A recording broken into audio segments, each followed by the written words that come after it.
Halo guys, kembali lagi dengan saya Kalimas Sada dari Akademi Kripto. Kita memasuki modul ketiga mengenai Crypto Portfolio Management. Dan sebelum video ini saya mulai, nothing I say is financial advice. Video ini adalah analisa internal yang kita lakukan. Nah, di sini saya akan bahas mengenai struktur, mengenai jurus, mengenai strategi, mengenai rahasia yang kita pribadi lakukan dalam mengelola fund kita yang nilainya ratusan miliar. Nah, di sini saya selalu suka ya pakai analogi yang namanya barbell strategy, suatu strategi yang dirumuskan ya oleh John Bogle pada waktu itu. Kenapa? Karena saya suka yang namanya keseimbangan. Saya suka yang namanya balance. Saya suka yang namanya proporsi yang tepat, proporsi yang pas. Dan saya tidak suka kalau lagi missing balance. Kenapa? Kalau lagi missing balance itu berarti ada chance terjadi yang namanya atau timbul yang namanya risiko. Dan saya orangnya itu bukan yang menghindari risiko, tapi saya orangnya yang mengontrol risiko.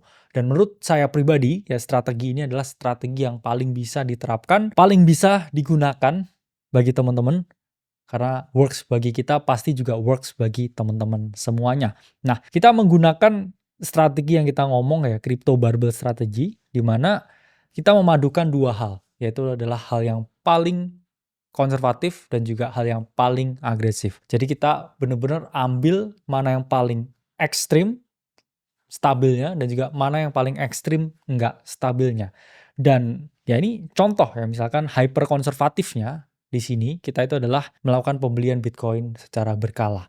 Mengapa pembelian Bitcoin? Nanti akan saya jelaskan lebih lanjut di modul selanjutnya. Ya jawabannya karena itu adalah aset yang paling besar di market. Kita lagi di bull market dan juga narasi tentang Bitcoin jadi memang sangat kuat digaungkan oleh banyak sekali institusi dan juga berbagai negara yang ada di dunia saat ini. Dan hyper agresif yaitu adalah trading altcoin, trading meme coins, dan juga aktivitas-aktivitas lain yang mana cuannya itu bisa kita ngomong adalah asymmetric bet. Kita masukkan size investasi yang kecil dengan harapan dia berlipat-lipat ganda mengalami kenaikan, dan ya kita selalu ambil kenaikan itu untuk bisa ya memperoleh cuan yang mana sangat eksponensial. Mengapa strategi tersebut ya cukup menarik diterapkan di market? Atau misalkan teman-teman ya di sini mau menerapkan strategi ini, ada 3 hal di sini.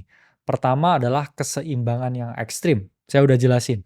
Saya bukan orang yang oke saya mau all in Bitcoin aja, atau misalkan saya seperti orang gila, oke saya hanya beli altcoin, ya semua altcoin saya beli, saya nggak punya Bitcoin sama sekali, itu gila. Tapi keseimbangan ekstrim di sini saya masih punya bantalan yang kuat atau jumlah Bitcoin yang stabil yang mengalami kenaikan, tapi saya juga tidak loss exposure dengan Ethereum, dengan Solana, dengan Hyperliquid yang menurut saya ya kalau dia naiknya lebih oke atau exponentially growth, ya saya juga masih punya exposure di situ. Saya bukan orang yang oke saya mau left out ketika ada opportunity di market dan saya tidak bagian dari itu. Itulah mengapa ya saya cuan di Hyperliquid, saya cuan di Fartcoin dan juga berbagai koin-koin yang ada lainnya. Karena saya nggak mau left out dengan opportunity yang ada di market. Menurut saya itu cukup menyakitkan ketika saya hanya hold Bitcoin terus tiba-tiba ada Hyperliquid ya dari $3 ya ke $30 plus, terus habis itu saya nggak punya di situ, atau Fartcoin yang mana ya dari puluhan juta bisa jadi miliaran, ya saya nggak mau kalau saya nggak punya exposure di situ, meskipun ya exposure-nya itu juga sangatlah kecil. Itulah mengapa ya yang kedua teman-teman tetap punya landasan yang stabil. Kalau 70%-nya itu adalah Bitcoin, teman-teman hanya perlu mainin 30%-nya. Karena 70%-nya udah stabil banget, tinggal main-main tapi porsinya itu 30% aja. Jadi ini keep in mind ya, teman-teman harus menerapkan ini. Dan terakhir ya pertumbuhan eksponensial. Karena 30% ini kalau bisa naik 10 kali lipat ya, portofolio teman-teman itu gain-nya 300%. Belum lagi kalau Bitcoin-nya double. Itu berarti teman-teman overall bisa sampai gain 400-500%. Itulah mengapa teman-teman kalau lihat di testimoni kita ya, member-member banyak yang mengalami keuntungan yang sangat tinggi karena bantalannya kuat di Bitcoin, 30%-nya mereka mainan yang lain. Nah, ini contohnya ya, misalkan dari uang 100 juta ya, 70%-nya ya di bagian sininya ini untuk nabung Bitcoin dengan 2 strategi yang mana nanti akan kita jelaskan. Atau di sini juga teman-teman bisa melakukan diversifikasi dari sisa 30%-nya. Artinya apa? Kalau dari uang 100 juta, 30 jutanya ini teman-teman bisa gunakan untuk NFT, bisa gunakan untuk staking ya, airdrop, DEX trading, atau hunting-hunting IDO, ICO, atau juga trading altcoin ya secara 2 arah. Namun menurut saya pribadi, ini pendekatan yang tidak maksimal. Kenapa? Karena 30%-nya ini harusnya kita konsentrasikan ke satu 2 hal. Mengapa? Karena kalau enggak ya 30% ini kan relatif lebih kecil. Kalau kamu mau nangkep semuanya ya, semua opportunity yang ada di market, jawabannya uang kamu akan bisa terpecah-pecah dan kamu nggak bisa dapatkan growth yang eksponensial. Ingat, kamu punya kapasitas dan juga punya keterbatasan. Kalau kamu maunya semua kamu sikat, ya kamu yang jadinya disikat sama market. Jadi jangan coba ya banyak sekali kesempatan, tapi teman-teman bisa ya fokus 30%-nya ini misalkan untuk altcoin trading 2 arah. Jadi dari 100 juta nih ya punya duit, 70 jutanya untuk Bitcoin, 30 jutanya untuk trading altcoin. Itu sangat demokratis menurut saya pribadi. Atau di sini teman-teman bisa yang kedua nih, misalkan 70%-nya ini untuk Bitcoin, sisanya 30%-nya untuk trading meme coin. Itu juga bisa teman-teman lakukan. Teman-teman pun ketika trading altcoin bisa memilih 2 instrumen, antara itu derivatif atau spot. Ya, derivatif itu trading 2 arah. Teman-teman bisa long, bisa short, opportunity-nya jauh lebih banyak. Ketika seperti ini market lagi merah, teman-teman juga bisa ambil peluang, ambil kesempatan.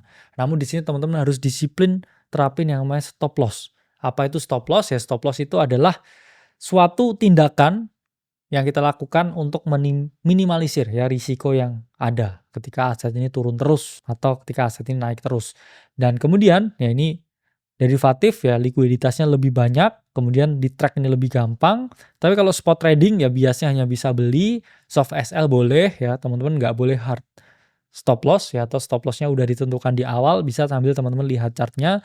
Dan spot trading harus punya tracker, seperti yang saya jelaskan sebelumnya, bisa pakai coin market cap. Nah biasanya teman-teman kalau mempelajari ya banyak tentang derivatif market, bisa pakai ya, misalkan CoinGlass seperti ini, dia juga ada fiturnya ya super chart. Di sini bisa sangat lengkap sekali ya teman-teman menggunakan banyak sekali indikator open interest, funding rate yang mana nanti akan saya jelaskan di modul selanjutnya. Nah, di sini teman-teman bisa melihat nih ya open interest change ya selama 4 jam terakhir. Ini ada aset-aset yang bisa teman-teman perhatikan di derivatif, ya bisa ambil bias ya 2 arah teman-teman. Ya ini jauh lebih lengkap ya sebenarnya. Cuman di sini teman-teman harus menerapkan yang namanya stop loss.